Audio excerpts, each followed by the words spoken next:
Amém, irmãos? 2024, Deus colocou no nosso coração um tempo de crescimento mesmo para essa igreja. Nós cremos nesse crescimento nesses três âmbitos: espiritual, emocional e físico.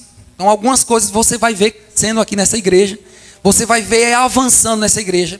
Você vai ver pessoas sendo levantadas. Você vai ver parte da igreja física mesmo crescendo, porque é essa proposta que nós temos para esse ano. Amém? Aleluia. Então abre tua Bíblia, por favor, lá em 1 Timóteo, capítulo 4. Essa foi a palavra que Deus colocou em meu coração para estar ministrando para vocês. E eu sei que eu me incluo nisso também. Isso é vacina para mim, remédio para outras pessoas, vacina para uns, remédio para outras pessoas. Mas eu vou dizer, do remédio e da vacina, é melhor a dor da vacina, porque você toma aquela vacina, a dor é naquele momento. Mas o remédio você vai vir com a dor e o remédio é dado para que a dor passe. Mas nós precisamos tomar isso com vacina. Se você não está encaixado nisso, coloca na prateleira no momento certo de você fazer a sua comida, você vai ter aquela ferramenta lá e aquele alimento. Amém? Então, irmãos, antes de falar isso, estamos vivendo nos últimos tempos. E o apóstolo Paulo, quando escreveu para Timóteo, né? Deixa eu tomar aqui um pouquinho d'água.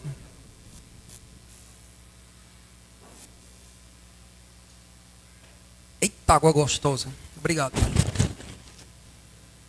Então, o apóstolo Paulo escreveu há mais de 2000 anos atrás que estava nos últimos tempos. E mais de 2000 anos passaram, estamos agora nos últimos tempos. Se você vê os acontecimentos que têm acontecido na nossa geração, né, tem sido coisas cabulosas mesmo, não é verdade? Quando eu era criança, não faz muito tempo, não sou velho, né? Só tenho alguns cabelos brancos. Mas na minha época de infância, quem já brincou de cueca aqui no meio da rua, né? As meninas só brincavam de calcinha na rua. Hoje em dia ninguém pode mais fazer isso, não é verdade? Hoje o mundo está perigoso. Ninguém pode mais ficar sozinho com ninguém. As estatísticas, a própria palavra de Deus diz, né, também em Timóteo, que nos últimos dias ia se multiplicar ainda mais a iniquidade. Muita coisa ia acontecer ruim. Mas o apóstolo Paulo trouxe essa instrução para Timóteo. Timóteo era um pastor que é enviado por Paulo para as igrejas dele. E Paulo deu umas instruções que nós vamos tomar para nós nessa noite. Versículo 1, diz assim: ora, capítulo 4 do 1 Timóteo, ora, o Espírito afirma expressamente que nos últimos tempos alguns apostatarão da fé por obedecerem a espíritos. Esse espírito é com E minúsculos. Espíritos enganadores e a ensinos de demônios. Então, irmão, se você vê hoje o tanto de religiões cabulosas que tem, a gente vive no país, no Brasil, e o Brasil é um país laico. O que é que significa ser laico, se você não conhece essa palavra? Laico significa que você tem liberdade a adorar quem você quiser.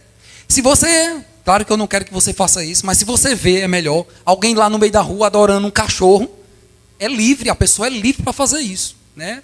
Existem leis, né, na Constituição Federal que favorece o culto, não só dos evangélicos, mas culto, missa, sei lá, alguma coisa de Umbanda, Candomblé, que são religiões, não é verdade, reconhecida pelo Brasil, mas não pode ser atrapalhado, não pode ter barulho, não pode ter perturbação, nenhum culto. Então estamos nesse culto, né? Existem leis naturais que nos guardam de termos a paz de um culto. Amém? Então esse é um favorecimento da nossa lei, da nossa Constituição, que nós podemos ter um culto livre de toda perturbação. Amém? Dê um glória a Deus por isso. Amém? E isso significa que nós somos um país laico.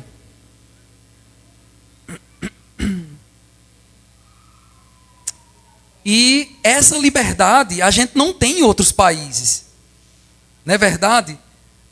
Tem países que só pode adorar um tipo de religião, só pode ter um tipo de religião, só pode seguir uma pessoa, mas no Brasil, se você quiser adorar um pneu de carro, roda ele lá e fica rodando, e o pneu de carro, você pode, ninguém vai lhe perturbar por isso. Mas no nosso país, né, nós temos essa liberdade. Mas o apóstolo Paulo escreve a Timóteo, Timóteo foi enviado para uma igreja, ele diz assim: ora, nos últimos dias, o Espírito afirma expressamente que nos últimos dias, alguns apostatarão da fé por obedeceres a espíritos enganadores e a ensinos de demônios. Então, O que é apostatar da fé? É você não querer mais, entre aspas essa palavra, né? Não ser mais crente. É você abandonar a sua fé em Cristo. É você abandonar os princípios da palavra. É você não mais ser crente. É você, além de desviar, estar renegando a fé. E renegar aquilo que Jesus fez por você é muito perigoso. E eu sei que essa igreja aqui, ninguém vai apostatar da fé. Amém? Dê um glória a Deus. Então, esse apostar da fé significa você ir para o inferno.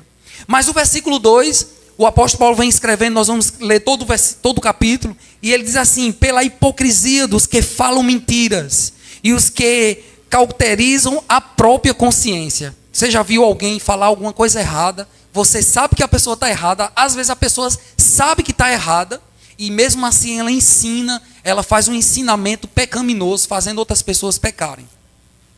Tem outro versículo que Paulo diz assim, para a gente ter cuidado com qualquer outro vento de doutrina. E vento é uma coisa que dá, né? E passa. Mas a Bíblia diz que nós estamos firmados na rocha, que é a palavra. Amém? Hoje de tarde, quem viu a chuva que quase deu aqui no bairro, né? Um vento bem forte. Eu disse: Dani, olha o vento, e a árvore quase cai. Mas vento é uma coisa que vem e dá, e passa rápido. Não é verdade? Mas a gente tem que ter o cuidado de dar ouvidos a certas doutrinas. E eu quero abrir um parêntese. É um cuidado mesmo para você. Cuidado no que você posta ou reposta.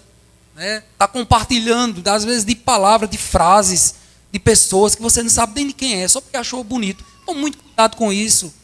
Vai ver vai ver o preceito daquela pessoa, o fundamento que aquela pessoa tem, a crença que aquela pessoa tem, os princípios que aquela pessoa está crendo ou fazendo isso, né? E o versículo 3 diz assim, que proíbem o casamento e exigem a abstinência de alimentos que Deus criou para que, recebidos com ações de graças pelos fiéis e pelos quanto conhecem plenamente a verdade. Existe, né? Existe aquela questão de ser vegano, né? Que é a pessoa que não come carne, só come coisas naturais. Isso não tem nada errado, mas o ruim é você fazer essa prática e levar isso para um crescimento espiritual. Vocês estão entendendo? Por exemplo, Deus me livre de chegar assim e dizer: a partir de hoje nessa igreja ninguém come carne, porque comer carne é pecado, né? Então isso é pecado, né? Que próprio Deus, em alguns momentos, Jesus mesmo comeu carne, e a carne é uma coisa natural que Deus fez, a fruta, a verdura. Amém? Só para vocês entenderem. Então a gente precisa ter cuidado com algumas práticas, né? Nós como igreja, a gente precisa ter cuidado com algumas práticas, que essas práticas é o que faz chegar a uma santidade. A Bíblia diz que Jesus derramou o seu sangue para que hoje a gente fosse ser santo, irrepreensíveis. Amém? Não precisa mais um sacrifício. Eu não preciso ficar aqui de joelho. Vou ficar aqui de joelho, já pensasse?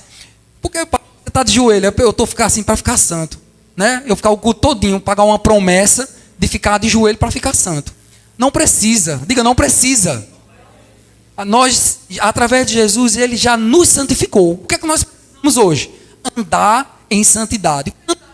O que é andar em santidade? É eu andando no caminho que Deus trilhou para mim. Aparecem coisas e eu digo: eu prefiro andar com Cristo e deixar isso, mesmo que seja coisas lícitas. Amém? Vocês estão me entendendo o que eu estou querendo dizer? Está quente, não está? Ou sou eu, porque eu estou de terno? Mas vai chegar os ar-condicionados, amém? Você pode olhar para ali e ver os ar-condicionados, amém? Em maio, irmãos, nós vamos abrir uma campanha aqui mesmo, para você dar um presente à sua igreja, para que nós possamos ter ar-condicionado nessa igreja, amém? Deus já colocou um valor no meu coração, na nossa família, nós vamos dar um valor, o primeiro a dar o valor à nossa igreja, para que a gente possa colocar os ar-condicionados, amém? Você pode dar uma glória a Deus por isso? Amém? Eu creio, viu? Guarde sua mente, amém? Abre o seu coração.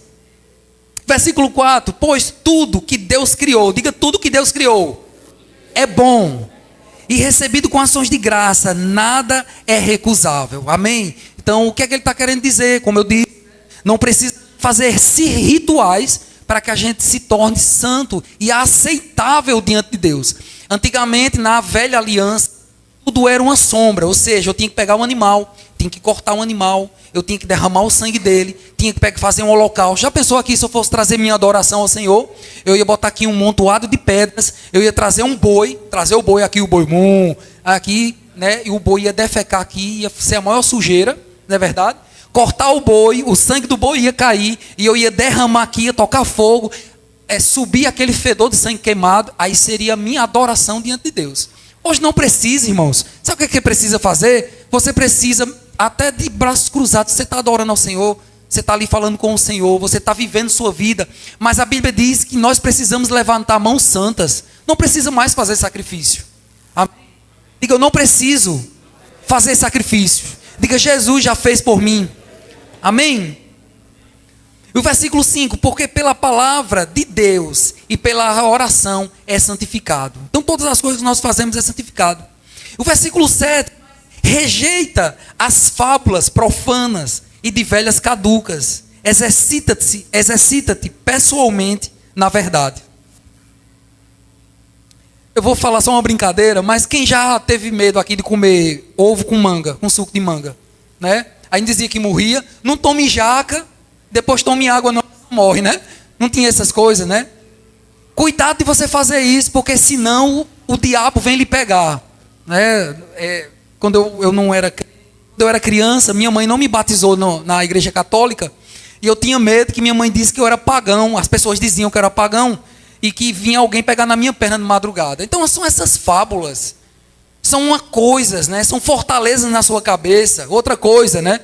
Não dê o dízimo na igreja, né? Não faça isso, não faça aquilo, não dê ouvido. A palavra de Deus fala assim, mas não é bem assim. Cuidado, são fábulas e são falácias, não é verdade? Como aquele texto está lá em Hebreus que diz 10:50, não lembro, que fala que 10:25, que nós precisamos congregar. A Bíblia diz que não é costume de alguns, e aqui eu sei que não são alguns. Então essa coisa de dizer, não precisa ir para a igreja não, você é a igreja. Se Deus está em todo lugar, por que você não fica só na sua casa cultuando a Deus, em vez de ir para a igreja? Meu irmão, Deus instituiu a igreja e nós precisamos um dos outros. Amém? Olha para o teu irmão e diga, eu preciso de você. Amém? Mesmo que você aqui esteja e não conhece alguém que está aqui do seu lado. Eu conheço algumas pessoas de vista, conheço algumas pessoas de conversar, conheço algumas pessoas de comer junto, né, Patrícia? Né? Glória a Deus. Conheço algumas pessoas de conversar mesmo. Tem pessoas aqui que eu posso até dizer, às vezes, de alguma situação que, às vezes, tenho passado ou preciso de ajuda, de conselho. Da minha esposa, né, claro. Mas nós precisamos um dos outros. E isso é uma verdade absoluta que não muda. Nós precisamos congregar. E essa fábula de velhas caducas, de falácia, de mentira, né? Isso é uma ação do diabo, isso é doutrinas de demônio, dizer que não precisa congregar. Nós precisamos da igreja. Amém? Eu queria, por favor, que você repetisse isso comigo. Diga, eu preciso da igreja. Amém? E nós usamos a igreja para levantar pessoas. Nós não usamos você até que o seu serviço ao Senhor, ele existe. Uma igreja sem serviço de pessoas, ela não tem como girar, não tem como acontecer, porque o próprio Deus estabeleceu igreja, estabeleceu pessoas para servir. E nós vamos ver ali os dons ministeriais. Até o título dessa ministração eu esqueci de dizer, que é aviva o dom que há em ti. Amém? Então nós vamos chegar nesse versículo, porque algumas coisas precisam ser ditas. E o versículo 7 eu vou repetir. Mas rejeita as fábulas profanas de velhas caducas. Exercita pessoalmente na piedade. E a piedade, irmãos, não tem como você não viver na piedade se você não viver o que está na Bíblia. Uma vida piedosa não é você viver assim, irmãos. Você está num culto, o maior mover no culto, Deus falando com você, você não dá um glória a Deus, aí a vida piedosa, você acha que é assim, Pai do Senhor, irmãos, é você. Não, irmão, uma vida piedosa é você se abster do que é errado, é você viver para Deus, viver glorificando o nome do Senhor, amém? Pois o exercício físico para pouco é proveitoso, Mas a piedade para tudo é proveitosa, porque tem a promessa da vida que é agora e a de que há de vir. O que é que o apóstolo Paulo está dizendo? Que o exercício físico, pouco proveito, no sentido espiritual. Fazer exercício é bom, é fundamental. Nós precisamos fazer exercício. Eu e minha esposa, nós fazemos exercício. Nós corremos. Nós nos abstemos de alguns alimentos que são nocivos à nossa saúde. Não estou falando aquele versículo lá, que eu vou deixar de comer carne porque é ruim, é pecado. Não. Mas tem algumas coisas que me danificam no meu corpo que eu não vou comer. Não é verdade? Então nós precisamos. Mas o exercício físico é muito bom. Você corre, você queima gordura, né? Fica mais magrinho, fica mais esbelto. Mas pelo sentido espiritual não tem muito proveito. Porque o que você precisa é se exercitar na sua vida espiritual. Você só fica maduro quando você se exercita o que tem na palavra. E a melhor forma de você se exercitar é nessa academia aqui. Amém? Aqui tem muitos... ia dizer os... Hã? Isso, tem muito personagem. Essa ideia, não era isso não. Mas aqui tem muito personal. Personagens? Espirituais. E também tem muitos equipamentos que você pode estar treinando os seus músculos. Não é verdade? Quando uma pessoa vai para a academia, né, e ele só exercita os braços, ele está lá, está bem bonitão, aí olha no espelho, cada músculo, e as pernas bem fininhas. Né? É o verdadeiro, eu não sei se é assim, se Roberta pode me dizer, se é o atleta triângulo, né? Que ele é todo largão, todo fortão, e os cambitos. Né? Então, nós precisamos nos exercitar em todas as áreas, irmãos. Deus te chamou para algo, você pode fazer outra, você pode estar no louvor, de repente Deus está te chamando também para o departamento infantil, fazer a limpeza da igreja, glória a Deus, aleluia. Quem pode ter glória a Deus? Amém? Fazer faxina da igreja é ótimo, faça em casa e faça na igreja, amém?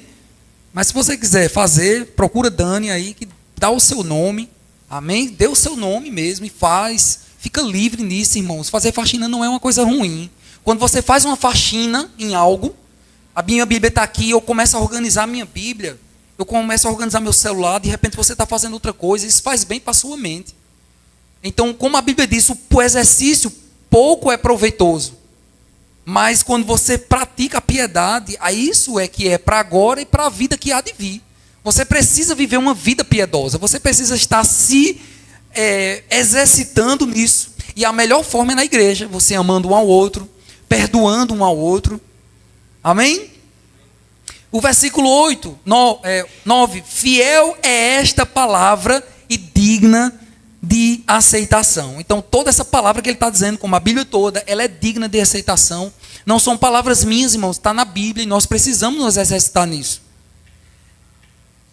O versículo... E o Paulo vem escrevendo isso, no versículo 10. Ora, é para este fim que labutamos e nos esforçamos sobremodo, porquanto temos posto a nossa esperança no Deus vivo, Salvador de todos os homens, especialmente dos fiéis. Então Paulo está querendo dizer para Timóteo que é para isso que nós labutamos, eles ensinando, eles trazendo a palavra, eles trazendo instruções para que as pessoas sejam santificadas. E o versículo 11... dizendo para Timóteo, ordena e ensina essas coisas. Então, irmãos, é bíblico ensinar sobre essas coisas. No versículo 12, ninguém despreze a tua mocidade.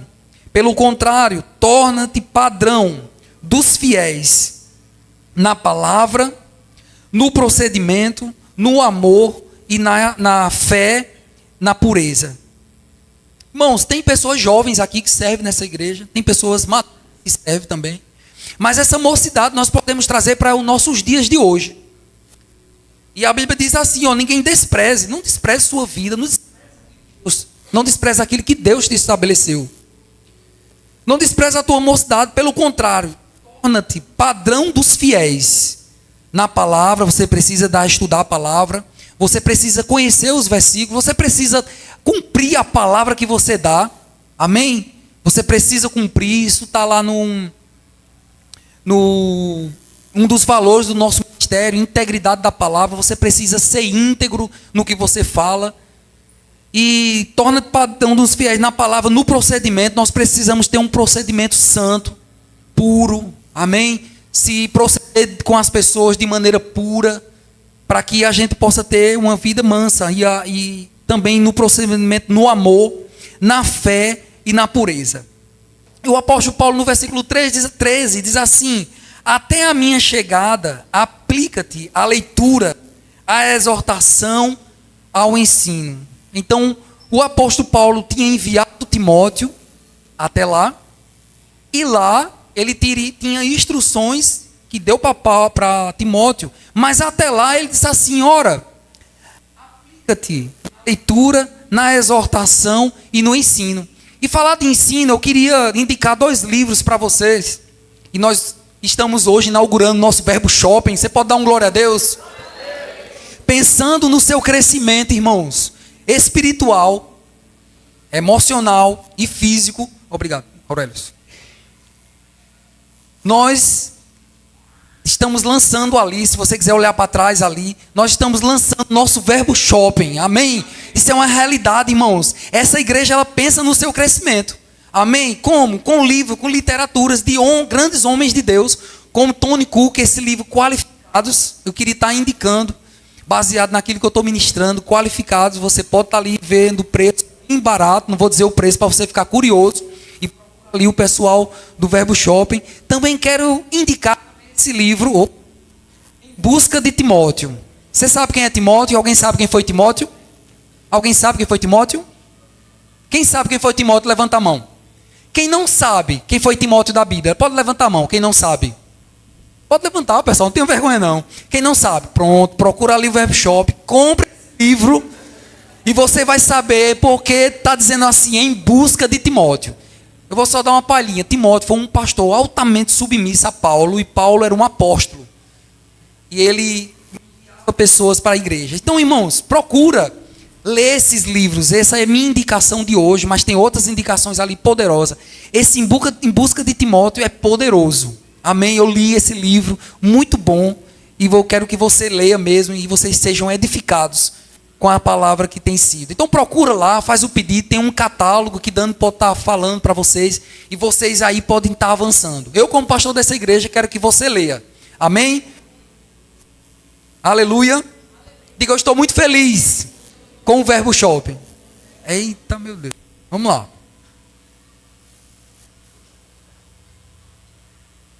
Então, irmãos, voltando para o versículo 14. E a Bíblia diz assim: faças negligente para com o dom que há em ti, no qual foi concedido mediante profecia com a imposição de mãos dos presbíteros. Irmão, Deus colocou um dom em você. Você pode estar sentado aí, você pode estar se imaginando esses vislumbres que às vezes acontece isso, de você fazendo algo na igreja, né? Você veio, eu creio que isso está acontecendo com você. Você veio para essa igreja, Deus chamou você para cá, e você veio para o culto, e quando a gente estava louvando, estava celebrando a Santa Ceia, tem outras pessoas ministrando, né? E de repente você se imagina fazendo algo nessa igreja, servindo nessa igreja, que eu creio, dê um glória a Deus. Eu creio que você está se vendo dessa forma. Irmãos, é Deus falando com você, para você entrar nessa carruagem mesmo. Né? Nós temos orado por Deus levantar pessoas. Então, Deus está mostrando isso para você. Mas o versículo 14, ele diz assim: não te faça negligente. O que é uma negligência? Eu saber o que eu devo fazer e não fazer. O que é ignorância? É quando eu não sei aquilo. Eu não sei. Pronto, não tem como eu ser negligente. Agora eu sei como é fazer, e me permitam falar isso. Eu não estou dizendo que ninguém aqui é negligente, pelo amor de Deus, só estou dando um exemplo, né? E nem todo mundo que está aqui tem que fazer alguma coisa, não é isso. Mas de repente Deus está compartilhando com algumas pessoas algumas necessidades que essa igreja tem, de você estar servindo, de você estar sendo algo útil para essa igreja. Você precisa arregaçar as mangas mesmo e fazer isso. Porque eu quero que você vá lá comigo, por gentileza, lá em Efésios capítulo 11. Efésios capítulo 4, versículo 11.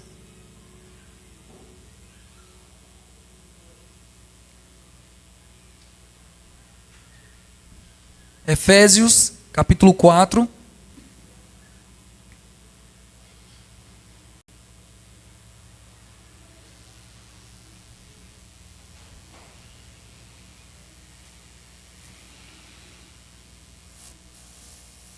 Efésios capítulo 4, versículo 11. E esse dom, irmãos, que a Bíblia relata, quero que você veja aí, você se encaixe nisso. E a Bíblia diz assim, ó: e ele mesmo concedeu uns para apóstolos, outros para profetas, outros para evangelistas e outros para pastores e mestres. Então, aqui são os 5 dons ministeriais atuando na igreja. Quando Jesus ressuscitou, ele liberou a porção dele para cada pessoa. A uns ele chamou para isso, a um ele estabeleceu o dom de pastor, profeta, evangelista, mestres, para que não é um título, não é verdade? É muita responsabilidade você estar à frente da igreja, você ser um profeta numa igreja, você ser um evangelista, você ser um mestre, você ser um apóstolo. E eu queria dar o significado desses 5 dons ministeriais. O apóstolo significa uma pessoa enviada, geralmente é um missionário, que parece um missionário, que ele vai para algum lugar e lá, ele tem, comparado ao dedo polegar, ele consegue tocar em outros dons, lá ele consegue, Deus usa ele como profecia, ele como evangelista, como pastor e mestre. Para quê? Para que ele possa tocar a igreja. Ele vai e faz a igreja levantar. E logo que a igreja é estabelecida, Deus conduz ele para outro lugar. O grande exemplo que nós temos é o apóstolo Paulo. O apóstolo Paulo estabeleceu muitas igrejas. E ele levantava pastores, levantava e ia para outro lugar. Levantou várias igrejas. E o profeta, como indicado como esse dedo, comparado. Não, o profeta não é esse dedo, é comparado. Aquele dedo que diz a verdade, que está sendo instruído por Deus para afirmar o que está no seu coração. O profeta, ele não é o seu guia, tá certo? Quem lhe guia é o Espírito Santo de Deus, amém? Porque a Bíblia diz lá em Romanos 8,14 que os filhos de Deus são guiados pelo Espírito, não são guiados por profetas. Então o profeta tem essa função, né, de exortar, e a profecia ela vem para exortar, consolar, ela não vem para envergonhar. Se alguém está dando uma palavra para você, envergonhando na frente de todo mundo, com certeza isso não é Deus, amém? Amém, irmãos? Não durma não, tá certo? Fica animado. Isso é uma instrução poderosa. Amém? Fica ligado aí. Porque quando vem algo para envergonhar você, isso aí é do diabo.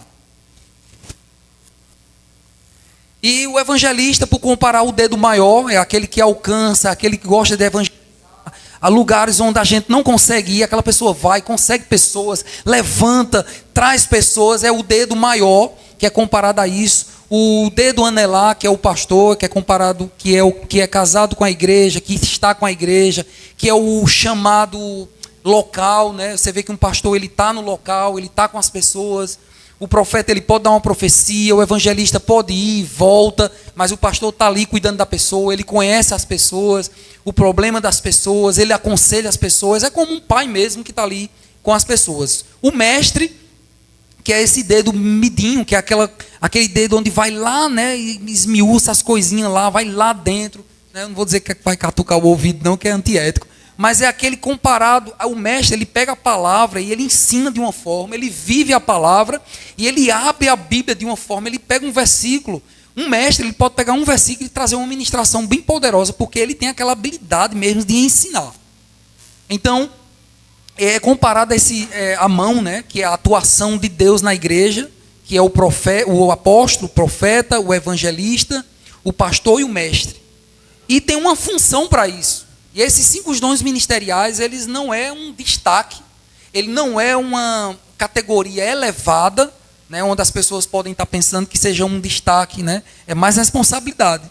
E no versículo 12, eu queria que você acompanhasse comigo, que diz assim: para que servem esses dons ministeriais? Com vistas ao amadurecimento dos santos. Quem é santo aqui? Para o desempenho do serviço e para a edificação do corpo de Cristo, até que todos cheguemos à unidade da fé e do pleno conhecimento do Filho de Deus, a perfeita varonilidade, da medida da estatura da plenitude de Cristo. Alguém já chegou aqui à perfeição? Alguém é perfeito aqui? Amém? Então nós precisamos dos 5 dons ministeriais. Amém? E repita comigo, por gentileza, diga: eu preciso dos 5 dons ministeriais. Onde é que os 5 dons ministeriais atuam, irmãos? Atuam aqui na igreja. Amém? Eu sou pastor e quando eu saio daqui, eu não vou dormir de terno. Vocês sabem que eu não durmo de terno? Amém? Eu não durmo de terno. Quando minha esposa fala comigo, eu não fico dizendo a paz do Senhor, Dani, tudo bem? Eu sou uma pessoa normal, mas a atuação, em alguns momentos, Deus me usa para apacentar, dar um aconselhamento, dar uma palavra, lembrar de você, né? Falar com você que você não esqueceu de vir para a igreja, a gente fala, né? Lembrando a você. Amém? Isso é um cuidado. Diga assim comigo, por favor. Diga: o pastor está cuidando de mim. Amém? Fica alegre, irmão, porque recebe uma ligação, uma mensagem. A gente se preocupa com você, tá certo? Nós não queremos ser antiéticos com você. Eu sei que você tem sua vida, mas a gente quer cuidar de você. Amém? Vocês estão no nosso coração, amém? Fica tranquilo. Só tu dando disse amém. Amém, irmão? Voltando lá para o texto, por favor. Nós vamos estar encerrando, fica tranquilo, vamos encerrar. Eu quero estar orando por vocês. E o versículo 14, vou reler ele novamente. E diz assim: não te faças negligente para com o dom que há em ti, o qual foi concedido mediante a profecia, com a imposição de mãos dos presbíteros. Mas você pode estar pensando, dizendo, né? Mas ninguém impôs as mãos sobre mim e disse: você é um profeta, você é um pastor. Mas se está algo dentro de você, irmão, você pode estar só fazendo o quê? Servindo na igreja. Como eu disse, faz alguma coisa, procura-nos no que você pode estar servindo. Amém? Próximo mês em diante nós vamos estar pintando a igreja. Você pode estar com a gente. Você pode estar dando seu nome na faxina da igreja. Você pode estar ajudando em qualquer outra coisa ali fora. Você pode estar em algum departamento. Só nos comunica, nos procura. E assim nós vamos crescer e avançar. Amém? Versículo 15. Medita nestas coisas e nelas se vê diligente. Então você precisa meditar nesse versículo. Eu aconselho você, quando chegar na sua casa, você pegar todo o capítulo 4 de 1 Timóteo. Começa pelo capítulo 3, que ele vai falando das atribuições para quem aspira, para quem deseja, para quem quer entrar num chamado de Deus. Tem lá umas atribuições do capítulo 3. Você lê, eu não vou ler por causa do tempo, mas você pode estar lendo. E a partir do versículo, e o capítulo 4 todo você lê. E ele está dizendo: medita nessas coisas. Ser diligente, diga diligente, para que teu progresso a todos seja manifesto. Então nós precisamos estar nisso. E o versículo 16, o apóstolo Paulo encerra esse capítulo dizendo assim: tem cuidado de ti mesmo e da doutrina. Continua nesses deveres, porque fazendo assim, salvará tanto a ti mesmo, quanto aos teus ouvintes. Então tem cuidado de ti mesmo. Nós precisamos cuidar de nós mesmos. E essa ilustração aqui, ela é uma ilustração que eu quero trazer. Quem já viajou de avião aqui? Quem já viajou de avião? Quando a gente viaja de avião, a aeromoça diz, né? Em caso de despressurização da cabine, né, o que é que significa isso? Quanto mais alto nós subimos, menos oxigênio tem. E com isso, lá em cima tem uma leveza maior. Por isso que os aviões sobem muito alto, né? Sobe a mais de 10 mil pés, que significa... 40 mil pés, significa mais de 10 mil metros de altitude. Quanto mais alto, mais rarefeito o ar fica, ou seja, menos oxigênio. A despressurização é quando uma pressão que tem lá em cima, no dentro do avião, é diferente da do ar. Então, entra a pressão, o ar perde o oxigênio e logo que cai são máscaras. E as aeromoças ensinam para você botar a máscara em você primeiro, bota a máscara, depois você vai e ajuda alguém. Por quê? Porque se a máscara cair e você for ajudar outra pessoa, você vai ficar sem oxigênio e você morre lá em cima. Vocês estão entendendo? Por isso que quando cair uma máscara, em nome de Jesus, não vai cair quando ninguém estiver voando. Né? Quando eu fui para Angola, eu peguei uma turbulência severa que eu nunca tinha pegado na minha vida. Que eu tive medo de morrer naquele dia. Eu disse: quando eu voltar, eu vou comprar uma casa, eu vou não deixar minha esposa, não vou deixar minha esposa desamparada. Tá aí, não foi ainda, em 2015, não foi? Rapaz, eu voltei assustado. Foi uma turbulência severa, que o avião ele descia de uma forma tão profunda que a gente estava de cinto, a gente ficava como se estivesse saindo da cadeira. Ou seja, se eu tinha batido na cabeça no teto, né? A gente passou por uma área de turbulência muito grande. E há quem diga que foi no meio do oceano, à noite, ainda mais. Misericórdia. Eu nem cheguei na Angola, já estava com vontade de voltar, já estava pensando na volta. Né? Medos bateu na minha porta. Amém? Mas a Bíblia diz que ele não me deu espírito de medo, mas me deu espírito de amor, de poder e moderação.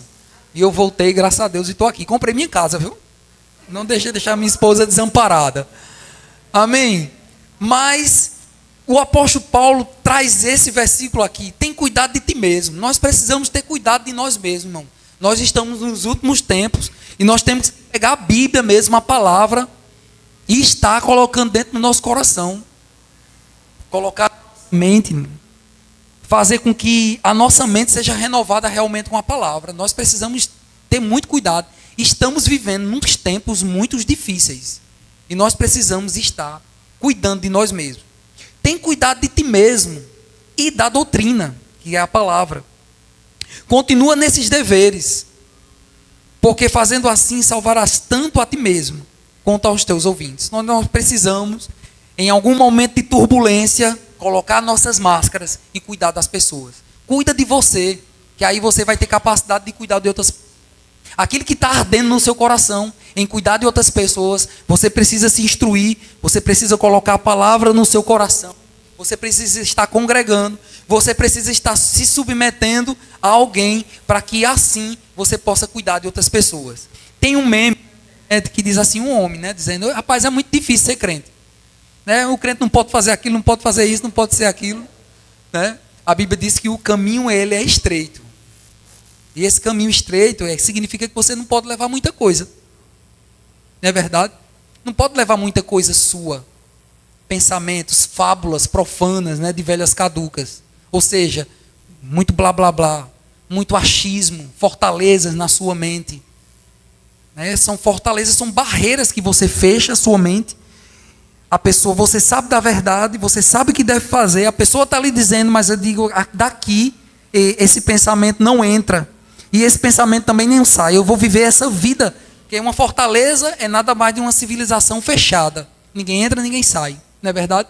Mas nessa noite, a Bíblia está dizendo aqui, não te faça negligente com o dom que há em ti, no qual foi concedido pela imposição mediante os profetas, com a imposição em mão dos presbíteros. Então desperta mesmo o dom que há em ti. Eu quero que você se levante nessa noite. Queria que Isaac tocasse aqui, por gentileza.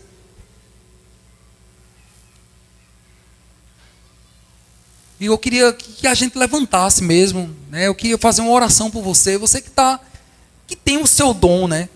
E que quer ser despertado mesmo. Eu quero que você venha aqui à frente.